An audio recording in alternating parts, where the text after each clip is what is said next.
দেখো, আজকে তোমাদের ভৌত বিজ্ঞান বিষয়ের উপর যারা 2024-24 মাধ্যমিক দিতে চলেছ তাদের জন্য কিছু গুরুত্বপূর্ণ তথ্য নিয়ে চলে এসেছি। তোমরা অনেকে আছো এমন যারা ঠিকঠাকভাবে বাড়িতে পড়তে পারোনি, সেটা যে কোনো কারণে হতে পারে, কোনো আর্থিক কারণ বা শারীরিক কোনো অসুস্থতার কারণে বা অন্য যে কোনো কারণে। তাদের ক্ষেত্রে এই ভিডিওটা খুব গুরুত্বপূর্ণ হবে। অনেকে ভাবছে হয়তো পড়াশোনা হয়নি, এই কয়েকটা দিন আছে কী করে পাস করব বা পরীক্ষা দিব না, তাদের জন্য এই ভিডিওটা গুরুত্বপূর্ণ। তো দেখো তোমরা কীভাবে খুব কম পড়ে পাস করে যাবে এবং 50 থেকে 60% নাম্বার কম বেশি পেয়ে যাবে। তোমাদের ভৌত বিজ্ঞানের টোটালি চ্যাপ্টারগুলো এদিকে লেখা আছে, বিষয়গুলো কী কী বিষয় আছে এবং কী ধরনের কোশ্চেন কতগুলো আসবে এই টেবিলের মধ্যে লেখা আছে। আমাদের এমসিকিউ,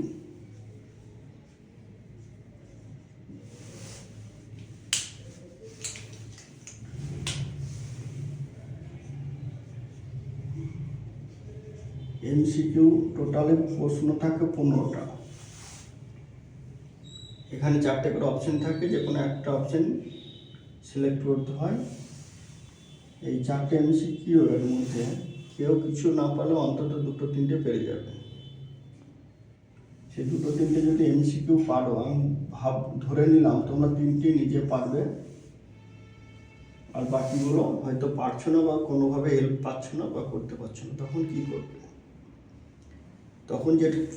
তখন যেটা তোমাদের করতে হবে সেটা হচ্ছে যে দেখবা এমসিকিউ এ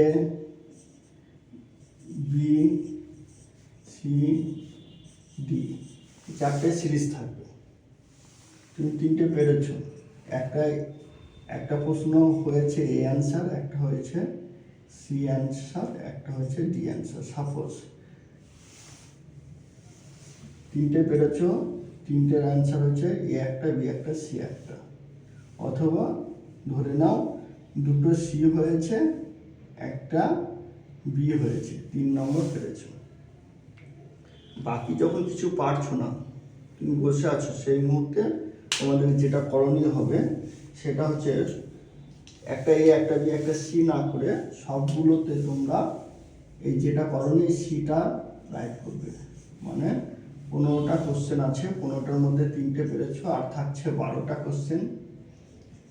12টার মধ্যে যদি সবগুলোকে তুমি যদি এ করে দাও, প্রত্যেক অপশানে দেখা গেছে এবিসি 5টা করে অ্যান্সার হয়।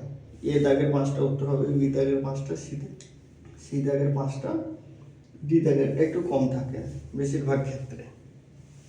সেক্ষেত্রে তুমি এখানে যদি 5 পেয়ে যাও, তাহলে তোমার হয়ে গেল টোটাল 8 মার্ক। আর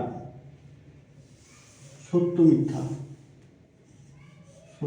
মিথ্যাতে থাকে তোমাদের 2টো কোশ্চেন থাকে। যদি পারলে ভালো, কোনো হেল্প পেলে ভালো, যদি কিছু না পারো তাহলে হয় 2টোই সত্য লিখে দেবে অথবা 2টোই মিথ্যা লিখে দেবে, যাতে একটা অন্তত পাও। তাহলে সত্য মিথ্যা থেকে 1 পেলে তোমাদের ম্যাচিং করা থাকে, বাম স্তম্ভ ডান স্তম্ভ, এ বি বা বাম স্তম্ভ ডান স্তম্ভ করে দেবে। এখানে তোমাদের টোটালে 4টে কোশ্চেন থাকে। অন্তত বাম দিক ডান দিক এইটা সবাই পারবে যারা একবার করে বইটা পড়েছ বা সাবজেক্টগুলো জানো। তাহলে এখানে তোমাদের 4 নম্বর পেয়ে যাবে। তাহলে হলো 8 আর 9, 13 নম্বর এখানে তোমরা পেয়ে যাচ্ছ। এটা গেল তোমাদের এমসিকিউ আর ভিএসএ। এমসিকিউ আর ভিএসএ, এমসিকিউ হচ্ছে 15 নম্বরের মধ্যে আমি ধরলাম 8 নম্বর, আর ভিএসএ থাকছে 5 নম্বর। এবং বাকি যদি না পারো তাহলে তো তোমাদের হাতে কিছু করা নেই। তখন কি করবে? তখন যে শর্ট কোশ্চেন আছে তোমাদের, লং এসে আছে, এলে আছে, মানে শর্ট অ্যান্সার কোশ্চেন, এবং লং অ্যান্সার, সেগুলো থেকে তোমাদের যে সাবজেক্টগুলো, যে বিষয়গুলো, যে অধ্যায়গুলো সহজ, সেখান থেকে কিছু কিছু কোশ্চেন তোমাদেরকে এই দুদিনে পড়তে হবে। যেমন তোমরা এটা ভালো করে পড়তে পারো, পরিবেশের জন্য ভাবনা। এখানে একটা কোশ্চেন থাকে 2 মার্কের, দুটো থাকবে, একটা করতে হয়। এবং এই অধ্যায়টা তোমরা ভালো করে পড়লে ভূগোলও এই অধ্যায়টা তোমাদের আছে, দুটো জায়গায় তোমাদের হেল্প হয়ে যাবে। গ্যাসের আচরণ, এটা সহজ আছে, তোমরা এটা পড়তে পারবে।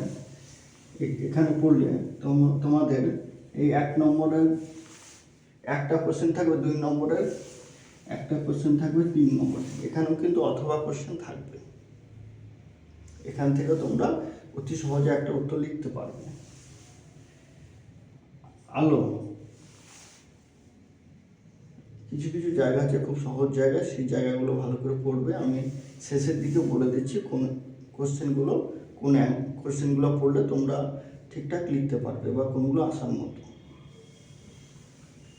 তাপটাও সহজ আছে, তাপটা পড়তে পারবে, আমি তাপের চ্যাপ্টার থেকে বলে দিচ্ছি। কয়েকটা কোশ্চেন পড়লেই তোমরা কিন্তু একদম সুন্দরভাবে লিখতে পারবে এবং ভালো মার্কস পাবে। জলতরিৎরা কিছু কোশ্চেন তোমরা দেখবে। পরমাণু নিউক্লিয়াস খুব সহজ, পর্যায় সারণী আরও সহজ, আইনীয় সমযোগ্য জলতরিৎ, এই জায়গাগুলো থেকে কিছু কিছু অংশ যেগুলো থেকে প্রত্যেকবার কোশ্চেন আসে।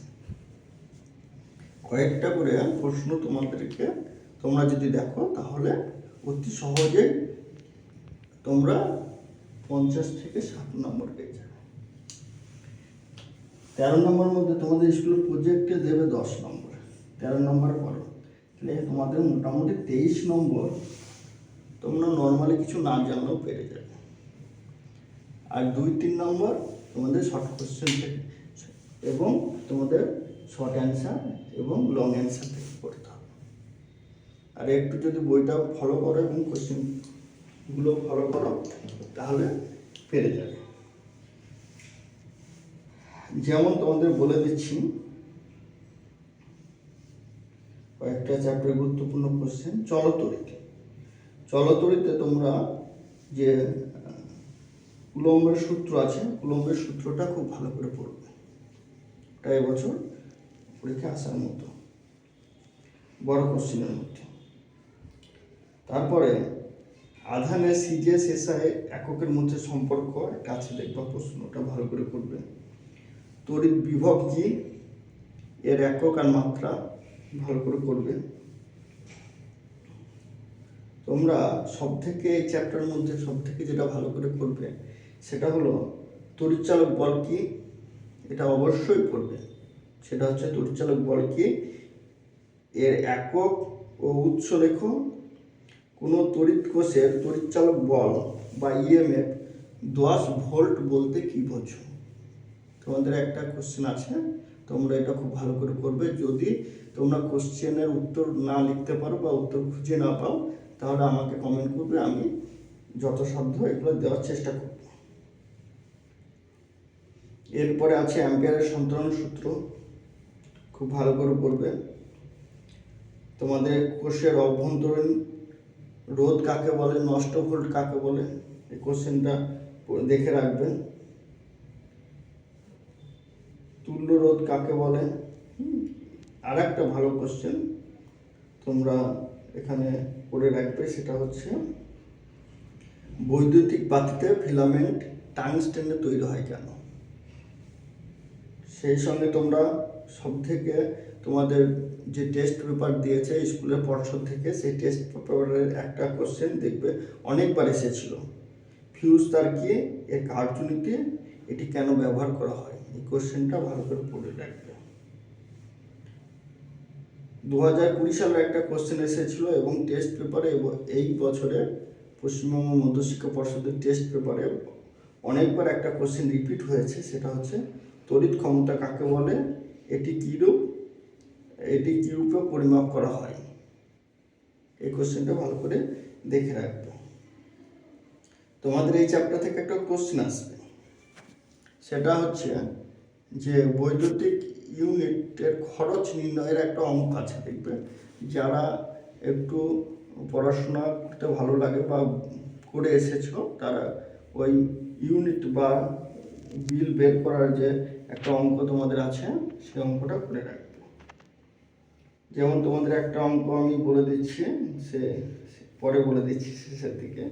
অ্যাম্পিয়ারের সন্তরণ সূত্র ধরে রাখো, তোমাদের পরীক্ষায় আসবে।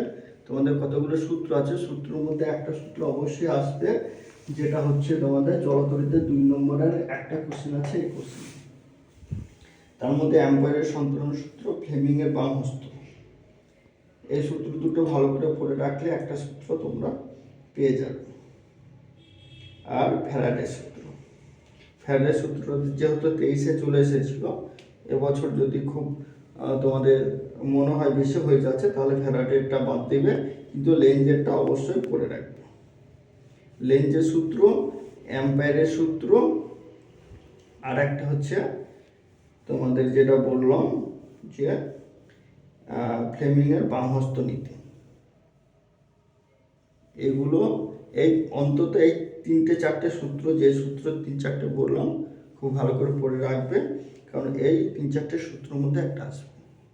ধরে রাখো লেঞ্জের সূত্র একটা, আর হচ্ছে অ্যাম্পিয়ারের সন্তরণ সূত্র, ফ্লেমিংয়ের বামহস্ত নীতি, খুব খুব ইম্পর্টেন্ট এগুলো। এরপরেও তোমাদের যদি আরও করতে পারো তাহলে ডিসি অপেক্ষা এসি সুবিধা কেন, এটা পড়ে রাখবে যদি তোমরা পারো। তারপরে আর্থিং কি, আর্থিং করার কারণ কি, আর্থিং কিভাবে করা হয়, এগুলো তোমাদের টেস্ট পেপার এসেছিল, দেখে রাখতে পারো। এই হচ্ছে তোমাদের যে এই জলতরিতে যেগুলো বললাম, এগুলো যদি পড়ে রাখো তাহলে একটা অবশ্যই পেয়ে যাবে।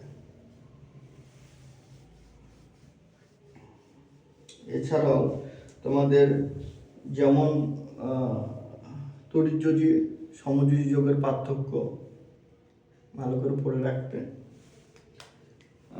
আর পড়ে রাখতে পারো জৈব যোগ অজৈব যোগের পার্থক্য, খুব ইম্পর্টেন্ট।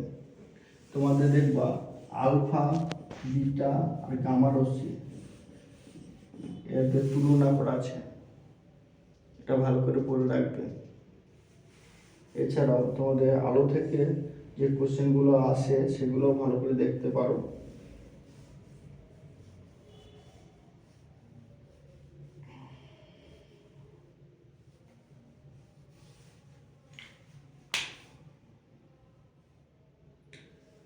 সমযোজী যৌগ তড়িৎযোজী যৌগ থেকে তোমরা যেগুলো দেখবা সেটা হচ্ছে লুইস ডট আর ইলেকট্রন ডট। এই দুটো, এই যে সমযোজী যৌগ তড়িৎযোজী যৌগ আছে, এই আয়নীয় যৌগ আর সমযোজী যৌগ, এখান থেকে যে এই যে কোশ্চেন আছে দুটো, তার মধ্যে একটা লুইস ডট বা ইলেকট্রন ডট আসবে। শুধুমাত্র চিত্রটা অঙ্কন করে দিলে তোমরা 2-2 পেয়ে যাবে। এগুলো যদি ভালো করে দেখো তাহলে সবাই শুধুমাত্র পাস না, ভালো মার্কস নিয়ে তোমরা মাধ্যমিক পাস করবে, এটা আমার বিশ্বাস। এছাড়াও যেগুলো তোমাদের ইম্পর্টেন্ট সেগুলো হচ্ছে গ্যাসের আচরণ থেকে তোমরা জানো যে বয়েলের সূত্র, চার্লসের সূত্র, বয়েলের সূত্র, চার্লসের সূত্র, ধ্রুবক, এগুলো পড়বে। পিভি সমান এনআরটি প্রমাণ, এটা ভালো করে পড়বে। বয়েলের সূত্র, চার্লসের সূত্র থেকে একটা অঙ্ক আসবে, তোমরা ভালো করে করতে পারো। কখন বাস্তব গ্যাস আদর্শ গ্যাসের মতো আচরণ করে, একটা ইম্পর্টেন্ট কোশ্চেন। এছাড়া তোমরা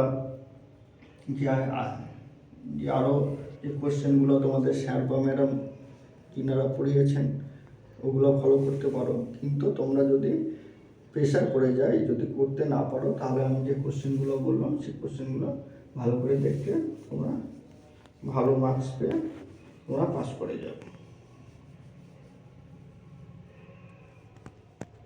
তাছাড়া তোমাদের তাপ থেকে আমি কয়েকটা কোশ্চেন বলছি, সেই কোশ্চেনগুলো সেই কোশ্চেনগুলো পড়লে তোমরা একটা কমন পেয়ে যাবে। যেমন তরলের আপাত প্রসারণ গুণাঙ্ক, প্রকৃত প্রসারণ গুণাঙ্ক, কোনটা তরলের নিজস্ব ধর্ম? এই কোশ্চেনটা এবছরের জন্য খুবই ইম্পর্টেন্ট, ভালো করে পড়ে রাখবে।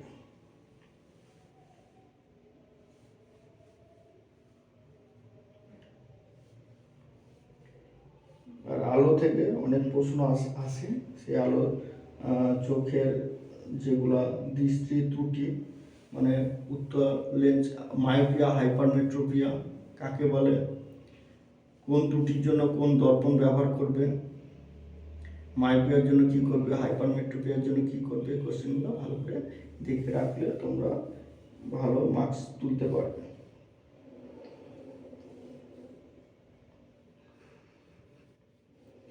এছাড়া আরও কোশ্চেন আছে, সেগুলো তোমাদের আমি ভেবেছি যে প্রত্যেক অধ্যায় ভিত্তিক তোমাদের যতটা সম্ভব, যেগুলো খুব সহজভাবে তোমরা নাম্বার তুলতে পারবে, সেই অধ্যায়গুলো আমি কিছু কিছু দেওয়ার চেষ্টা করব। সেগুলো তোমরা এই আমার যেটা চ্যানেল আছে ওটাকে ফলো রাখলে সেটা তোমরা যখন দিব তখন তোমরা পেয়ে যাবে, তাহলে তোমাদের হয়তো আরও সুবিধা হতে পারে। আর এগুলো ভালো করে করো, তোমাদের পরীক্ষা ভালো হোক। পরের ভিডিওগুলো দেখবে, তাহলে তোমরা সবার পরীক্ষা ভালো হবে, এটা আশা রাখছি। Thank you.